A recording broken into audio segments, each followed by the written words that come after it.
Are you thinking of your next vacation yet? It could very well include secure private jets and bespoke luxury.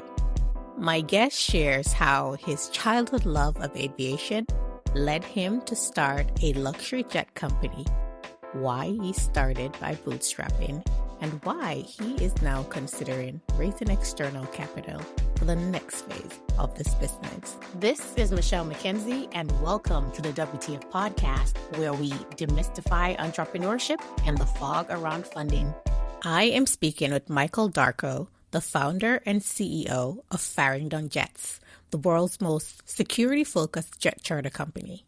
After becoming familiar with the needs of high and ultra-high net worth individuals through his international career in property and offshore wealth management, Michael decided to merge his experience and network with his lifelong passion for aviation to launch Farringdon Jets, a luxury charter jet service that fills the need in the market by providing safety and security for its clients, not just in the air, but on the ground too. Michael, welcome to the WTF podcast. Thank you for having me, Michelle. It's a pleasure to be here. Glad to have you. Michael, you're in the jet business. What motivated you to start Farringdon Jets? But before you tell me that, maybe it might be better if you walk me through your journey to this point. What did you do before, and how did those things inspire you to start Farringdon Jets? Very good question. So if we start from inspiration and parts of life that led me to this place now, I would have to say it started from childhood. As long as I could remember, I've always been fascinated with aviation, airplanes, travel, everything in that space. One of my earliest memories, for example, is I remember I woke up one weekend and my mum told me we're going on a trip. She didn't tell me exactly where we were going. So you could imagine young, curious me, probably about 7, 8, 9 years old, somewhere around there, asking questions all the way. It must have been about a 2-hour journey. We jumped on multiple buses, multiple trains. We were outside of London, and finally we were in an aviation museum. So my mum really knew about my passions, my dreams, and she really helped foster that from a young age. It was one of the most amazing and profound early but simple memories that I had growing up. Through my childhood, I would be playing with model airplanes, building them, painting them, being that typical nerd that you could imagine that was in love with aviation. I used to try and build my own plane simulator as a child. So making sure I had a computer with the high enough specs to be able to run the flight simulator software on, getting a joystick and a yoke where I could, and just saving my pocket money to do those little things. As I grew older into my teens, I joined the Royal Air Force Cadets. This was a program throughout the UK where young people could join the cadet program to get more of an understanding what it would be like to join the military. So there was the Air Cadets, there were the Sea Cadets, and then the Army Cadets. So again, depending on what sector of the military that the individual was interested in. And of course, I joined the Air Cadets. So amongst drill training and obstacle courses and camping, we had classroom lessons based around aviation, learning the theory behind aviation. As well as that, I had my first pilot's lesson with the RAF Air Cadets, and that was a most amazing experience. They provided, unfortunately, with my first pilot's lesson. I believe I was either 14 or 15, so exceptionally young, and it was led by, or the instructor was an RAF pilot. So we were in this 2-seater Cessna and we were doing loops. It was just amazing. So you could imagine young me just over the moon, having the most phenomenal experience. So that was what led to working in private aviation, having the passion for aviation as well. And then as the years went on, the subjects I chose through my schooling and education was all based around becoming a pilot. So I chose maths, physics, and psychology for fun. And the idea was to go into pilot school. Back then, there weren't many, I guess, sponsorships going on anymore in order to fly for one of the airlines. So people had to pay for it outright or get loans elsewhere. And the total course from start to finish was about $90,000. And at the time, unfortunately, we didn't have access to $90,000 or pounds just sitting around. So I had two options. One, continue through education and just study more whilst behind the scenes, my family working to help me get to that stage, or to start working. And starting life out in your career. Of course, you don't get a huge amount of income, but I thought, well, that just makes more sense than getting into more educational debt. So I started working. And at the time, I didn't have too much work experience, just some weekend and holiday roles in sales. I had a bit of a knack for sales. So when I got to that point of now looking for a full-time job, I thought, well, what's the biggest thing you can sell? Real estate. So I started off in a estate agency in the UK. It wasn't an easy time to get a job. I remember handing out my CV to dozens of places, and of course, handing out a CV back then more than just applying online. It's been a while since I started my career. And I remember not getting any calls back and realizing, okay, I don't have that much experience. So I went back around to all the places that I handed out my CV to and said, hey, can I just work for free? Can I get some work experience? And I finally got my lucky break, which then led on to a paid role. A couple of years later, when I was looking for a new position, and this time we were applying for jobs online, I did apply for a couple of jobs in Dubai, not really expecting much out of it. But before I knew it, about a month later, I had 2 job offers to move to Dubai. And I thought, why not? I'd never been. So it was a kind of a big jump for me, but also an easy decision. And the rest is history from there. It's probably one of the most important decisions I've made in regards to how it's formed my career so far. But just what I was exposed to, the opportunities in the world, hearing a lot of successful people's stories played a really big part. I got headhunted and I ended up in wealth management. Just the idea of continuing to offer people investment advice and being part of that decision making. So Michael, what was that transition from real estate to offshore wealth management? Someone I used to work with, he was working as a recruiter for a wealth management company there. And he reached out to me and headhunted me and put me through the interview process. So it was a 3 or 4 stage interview process. And it did take quite a bit of convincing. I was very comfortable and happy with what I was doing at the time. But they did make a few very good points that real estate in Dubai is not like real estate anywhere else in the world. It's not really transferable in regards to the way it's done, the earning potential, etc. Whereas offshore wealth management, you're dealing with the same caliber of investor, just with a larger range of investment products. So with that in mind, thinking that I love Dubai, but I may not want to spend the rest of my life there, but I still want to have the same sort of earning potential and the same sort of job role, I decided to go through the process. So at first, I had to study to get to the point of being able to offer financial advice. So I took some professional qualifications while still working in the office with different roles. And then it was finally time to step up and become an advisor. Around that time, the aviation plan had not gone out of the window. I was exposed to quite a few pilots. It's a big hub for people in the travel industry. So a few major airlines based their staff out of Dubai. So I had some social contacts and some business contacts in the space. And of course, I always expressed my love for the industry. And funny enough, every pilot I met, apart from one, told me not to become a pilot.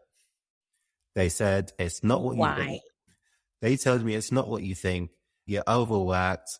You're very stressed. There's not so much flying involved as opposed to monitoring systems, etc. Of course, my first experience flying a plane was very different from what it would be like flying a commercial aircraft. So now I'm just really thinking, no, but this is my dream. This is everything that I've been working towards for years now, from education to career. I can't just throw that away. But looking around in a place where I think Dubai's not shy when it comes to opulence, everyone's throwing, everything. Michael, before you go into moving into the jet piece, could you break down what offshore wealth management is? What did you actually do? Yes, of course. So offshore wealth management is basically managing the finances for individuals, but not specific to a single location, looking at the different financial centers around the world to help them manage their wealth, whether it's for retirement, whether it's for education planning for their children, estate planning for when they're no longer with us, plus many, many more. So you were doing that, and now you've made contacts with pilots, and they're like, it's not as glamorous as you might think. Exactly. It's not as glamorous. So now you're thinking, how do I still merge my love for aviation and still move forward in this area without giving that up? So being in Dubai, people are not worried about being reserved with their means. So for example, I worked in an office with a gentleman who had 2 Range Rovers exactly the same, but different colors, just because he wanted a new color, which doesn't make sense for most of us. You would see more Ferraris on the street than you would ever see Fords. So it just made me think there are a lot of people who are managing to live this lifestyle, and that doesn't really appeal to me. So if they could afford this type of lifestyle of opulence, I could live a relatively conservative lifestyle and have a two-seater Cessna, like the aircraft that I had my very first lesson in, and fly that around on the weekends. So then that became my new goal. So I continued working in the industry. I moved country. I moved to Medellin, Colombia, followed by Bogota, Colombia, in the same industry. And that dream never disappeared. However, it was just put on hold whilst I was living out my career.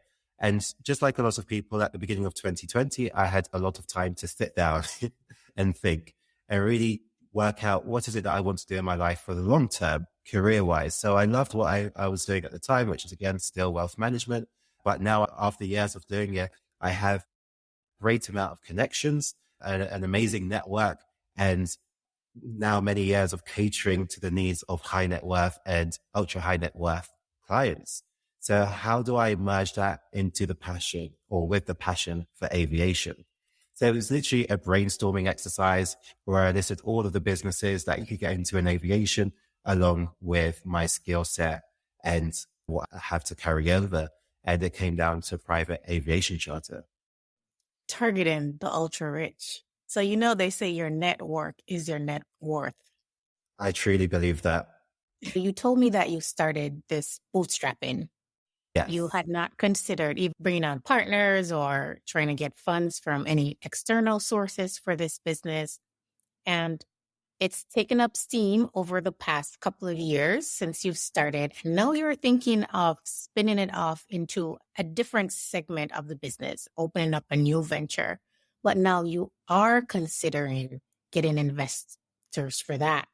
You also mentioned something about why you hadn't considered getting investment before, about the difference between how you were raised and what you were taught about money versus how you were educated about money.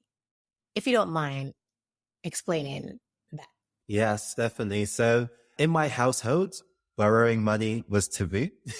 From credit cards, they would always get you in trouble. Don't take loans from the bank because the interest would be ridiculous. And even on a personal level, you live within your means and you don't ask people around you for money. My family is very helpful. If there was ever an emergency, people are there to provide. But apart from that, you live within your means. You save for a rainy day. And that was essentially my education on money from a young age. So I've always carried that through my life. And then being educated on money on a professional level when starting to get into wealth management, and then beyond that, of course, on the job, just working with my clients on a daily basis and really having to understand where their funds came from a lot of the time when doing the KYBs, etc.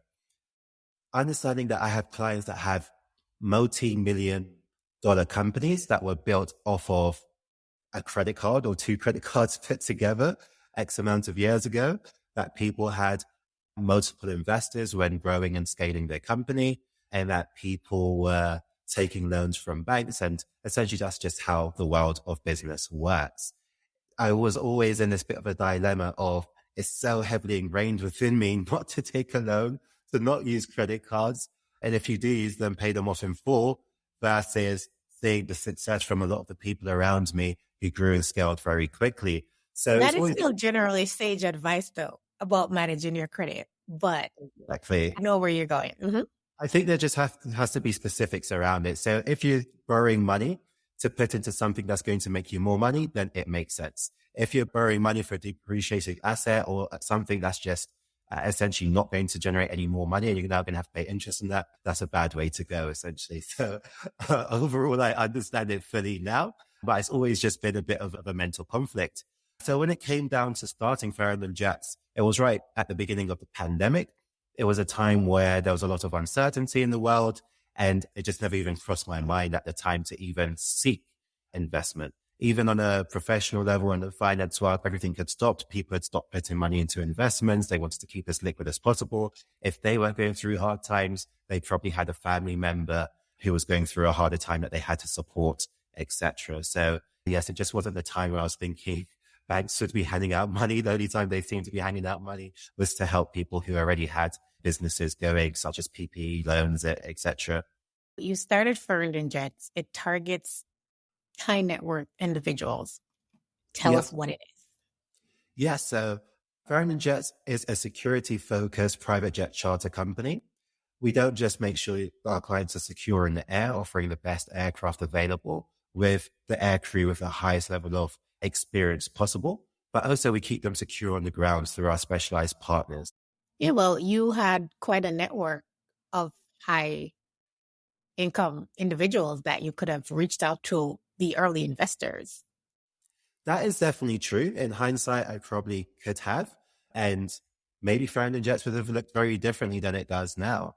But till this point, I'm very proud and happy that I bootstrapped the company. I think there's a certain amount of honor that comes with that, knowing that I've started at 100% by myself and carried it through to this point. So I'm still pleased with my decision. The reason that I'm considering finance now is because I accidentally uncovered another side of the industry where there's a massive opportunity that I think really needs to be taken advantage of at the moment. And if it's not by myself, it will probably be by someone else who's come through across the same pain points. At the moment, I'm still going through a growth phase of Farrington Jets. I'm very happy to where it's got to at this stage, but I still feel like there's a lot more growth to come from it. Hence why I'm still in that entrepreneurial stage of taking only what's absolutely necessary out and reinvesting everything else, building a stronger team, more offerings, etc. So in order not to take away from that, but then also not to miss out on this new opportunity, that's why I'm now seeking outside funding. Well, tell us about this new opportunity. Yes, I'm being a bit cagey about it so far, but the new opportunities, I think there's a massive pain point in the market when it comes to connecting specific high-end service providers with high-end services around the world. So whenever you capture a client in, whether it's wealth management, even if you're a real estate agent or in the private charter business, that client is so valuable to you in regards to the fact that they are repeat users of your service. You always have to keep them happy. And sometimes they come to you asking for requests in areas that you may not necessarily cover. So, for example, if you are a lifestyle concierge and you're working in, let's say, London, for example, and your client usually travels throughout Europe and you help them set up their vacations, the charter sides, the car hire, everything that they may need, you may have your network in Europe that you're extremely comfortable with. But then now that client says, hey, I've heard that Ghana is now a very popular destination. Can you please provide me the same service you've provided me for years, but now in Ghana? You're now faced with a dilemma. You could say no, and that client will find another person to be able to assist them. Potentially, you may not just lose that bit of business, but future business as well when that client continues to travel or expand their travel destinations into jurisdictions that you do not have that experience in or the network in. Or you could say yes, and then still try and find the best car hire service, the best accommodation, the best tours, the best private chef. But now it's a very time consuming process trying to find these people that you can trust. You have to do your due diligence because there's a lot of money on the line. And just like before, if you make the wrong recommendation, you could lose a very important client to you overall. So I think there's a big space in the market for having an application similar to Airbnb, where you have the pre-vetted individuals in the high-end luxury market, that there is some sort of protection by this company in the middle. They're also going to help you with the payment overseas, making sure that you are paid your referral commission. So it's a bit of a fintech / luxury travel B2B application that I think the market really, really needs. This all came from our bespoke experiences that we offer through Farrington Jets. We do this in partnership with amazing travel curators around the world. And initially, this was only put in place mainly as a marketing technique in order to bring more business to Farrington Jets by giving people an idea of where they could travel, especially at a time when part of the world was closed down. And even when it opened up, it was open for a few months and certain activities were still closed. It made people really unsure of what experience they'll have when they would travel. So we provided all of this inspiration. So we have, for example, luxury camping on the glacier in the Arctic Circle, in these really luxury purpose-built tents. They have doubling king-size beds. They have 6-seater dining tables. They have wooden flooring. So they're extremely luxurious tents, heli-golfing experiences to 10 countries and over 25 golf courses, some which are very, very exclusive to get into throughout Latin America and the Caribbean and so on. So experiences like that could be on a platform as well, that smaller lifestyle and travel concierge companies, corporate departments of companies can provide to their clients. If there are people listening and thinking, this sounds great, where can they get more information? As it stands, the experiences and our travel curation services are on our website, www.farringdon, with a D, jets with an S.com. Now, people who are not high network individuals might like to experience luxury every now and then. So this spin-off, is it still catering to the very high-end users, or is it a little bit more, there are more offers on that platform? There are definitely more offers. So some of our experiences, all of our experiences are very bespoke. So there's never a fixed price tag attached. It really depends on what the client is looking for. So we have had inquiries where the clients got a 6-figure budget, and then we've had others where clients have had a 5-figure budget. It really just depends on exactly what they're looking for.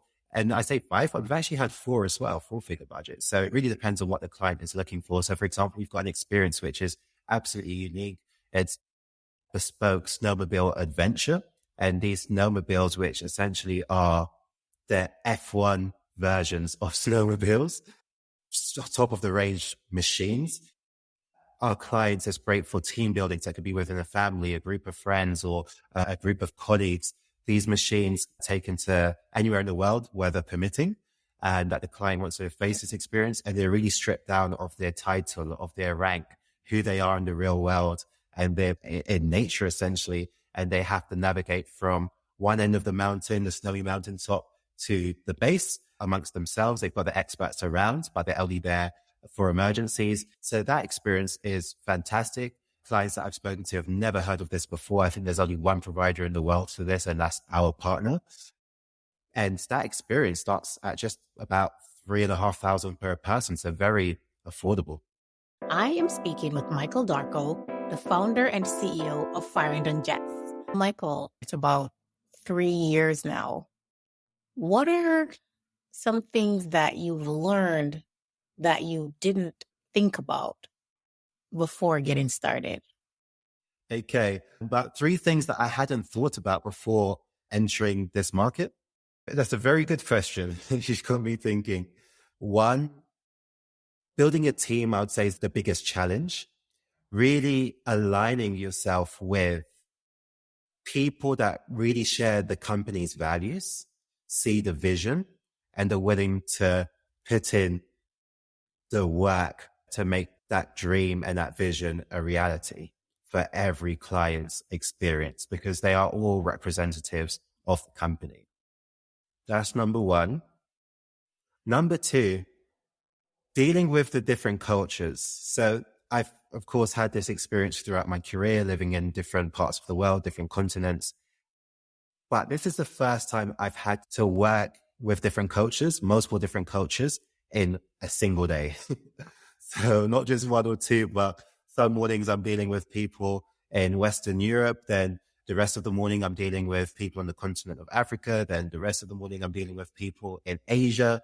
And then the afternoon spins round and I'm dealing with people in the Americas, all the way from South America, Central America, up to North America.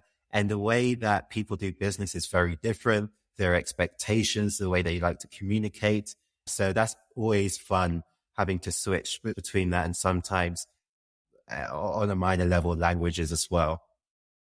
Number 3 is the forever changing landscape when it comes to marketing. I think that's the biggest factor for me at the moment. You know, things are changing so quickly, and I now know how my mother felt years ago when she would ask me to set up her phone for her. Oh, how do you do this on the phone? And how do you do this on the TV? And can you set up the internet? These are things I used to find very simple as a teenager. But now I'm finding myself asking the same questions to contacts about TikTok. How do you do this on TikTok? And how do you find the reach? And how do you add this sound? And how do you make this effect happen? And it's just forever changing the algorithms, not just on TikTok, but on Instagram. And then you have to do this on Facebook and then SEO on Google, of course. And now you've got ChatGTP, which has entered the conversation, and it's just a continuous educational experience. I think a lot of entrepreneurs can relate to that third one. Even with me having this podcast, I have a lot of those challenges too. And number two, that sounds exhausting. Working across all of those different time zones and cultures, when do you sleep? That's a good question. And I can't answer that question on this call right now because people who care about me might be worried that I'm not getting enough sleep.